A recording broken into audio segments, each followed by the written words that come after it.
Hi friends, ಪ್ರತಿದಿನ ಅಡುಗೆಗೆ ಸ್ವಾಗತ. ನಾನು ಇವತ್ತು ರೆಸ್ಟೋರೆಂಟ್ ಸ್ಟೈಲ್ನಲ್ಲಿ ವೆಜ್ ನೂಡಲ್ಸ್ ಮಾಡ್ತಾ ಇದ್ದೀನಿ. 1.5 ಲೀಟರ್ನಷ್ಟು ನೀರನ್ನ ಬಿಸಿಟ್ಟಿದ್ದೀನಿ. ಇದರಲ್ಲಿ ರುಚಿಗೆ ತಕ್ಕಷ್ಟು ಉಪ್ಪನ್ನ ಹಾಕ್ತಾ ಇದ್ದೀನಿ. ನೀರು ಚೆನ್ನಾಗಿ ಕುದಿಯುವಾಗ ನಂತರ ಒಂದು 8 ಟೀ ಸ್ಪೂನಷ್ಟು ಕುಕ್ಕಿಂಗ್ ಆಯಿಲ್ನ ಹಾಕ್ತಾ ಇದ್ದೀನಿ. ಒಂದು 300 ಗ್ರಾಮ್ನಷ್ಟು ನೂಡಲ್ಸ್ನ ಹಾಕಿ ಮಿಕ್ಸ್ ಮಾಡಿ ಒಂದು 7ರಿಂದ 8 ನಿಮಿಷ ಬೇಯಕ್ಕೆ ಬಿಟ್ಬಿಡಿ. ಈ ಕಡೆ ಒಂದು 5ರಿಂದ 6 ಒಣಮೆಣಸಿನಕಾಯಿ ಬಿಸಿನಲ್ಲಿ ನೆನೆಸಿಟ್ಟಿರೋಂಥ ಒಣಮೆಣಸಿನಕಾಯಿ ಹಾಕಿ ಸ್ವಲ್ಪನೇ ನೀರು ಹಾಕ್ಕೊಂಡು ನೈಸಾಗಿ ಪೇಸ್ಟ್ ಮಾಡ್ಕೊಂಡಿದ್ದೀನಿ. ನಂತರ 7ರಿಂದ 8 ನಿಮಿಷ ಬೇಯಿಸಿದ್ದೀನಿ ನೂಡಲ್ಸ್.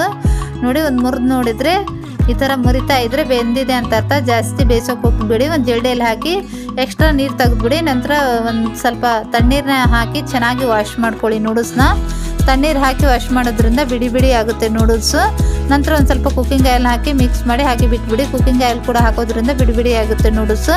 ನಂತರ ಒಂದು ಕಡಾಯಿ ಬಿಸಿಟ್ಟಿದ್ದೀನಿ. ಒಂದು 2 ಚಮಚದಷ್ಟು ಕುಕ್ಕಿಂಗ್ ಆಯಿಲ್ನ ಹಾಕಿದ್ದೀನಿ. ಎಣ್ಣೆ ಬಿಸಿ ಆದ ನಂತರ 1 ಟೇಬಲ್ ಸ್ಪೂನ್ ನೈಸಾಗಿ ಕಟ್ ಮಾಡಿರೋ ಬೆಳ್ಳುಳ್ಳಿನ ಹಾಕಿ ಸ್ವಲ್ಪ ಫ್ರೈ ಮಾಡ್ಕೊಳ್ಳಿ. ಒಂದು ಕ್ಯಾರೆಟು, ಒಂದು ಈರುಳ್ಳಿ ಹಾಕಿ 1 ನಿಮಿಷ ಫ್ರೈ ಮಾಡಿ.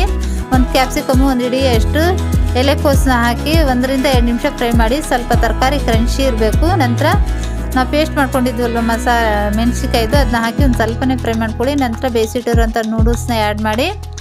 ನಂತರ 1 ಟೀ ಸ್ಪೂನಷ್ಟು ನೂಡಲ್ಸ್ ಮಸಾಲ, 1 ಟೀ ಸ್ಪೂನಷ್ಟು ಕರಿಮೆಣಸಿನ ಪೌಡರು, ರುಚಿಗೆ ತಕ್ಕಷ್ಟು ಉಪ್ಪು, ಒಂದು 1/4 ಟೀ ಸ್ಪೂನಷ್ಟು ಟೇಸ್ಟಿಂಗ್ ಸಾಲ್ಟ್ನ ಹಾಕಿ, 1 table spoon soya sauce, 1 table spoon tomato sauce, 1 table spoon ವೆನಿಗರ್ನ ಹಾಕಿ ಚೆನ್ನಾಗಿ ಮಿಕ್ಸ್ ಮಾಡ್ಕೊಳ್ಳಿ.